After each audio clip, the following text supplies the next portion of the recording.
காலசர்ப யோகம் என்பது ஒருவர் ஜாதகத்தில் ராகு கேது என்ற இரண்டு பாம்புகளுக்கு இடையில் எல்லா கிரகமும் சிக்கி இருப்பது. இதில் சொந்த வீடாக இருந்தாலும் சரி, உச்சம் பெற்றிருந்தாலும் சரி, அந்த கிரகங்களுக்கு ராகு கேதுக்களால் காலசர்ப யோகம் ஏற்படுகிறது. இந்த காலசர்ப யோகம் என்பது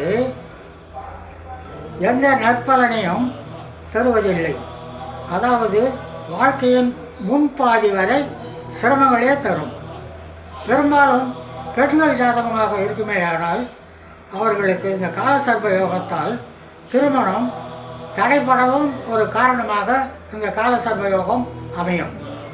32 வயதுக்கு மேல் பெரும் செல்வம் ஈட்டி பெயரும் புகழும் அடையக்கூடியது காலசர்ப யோகம்.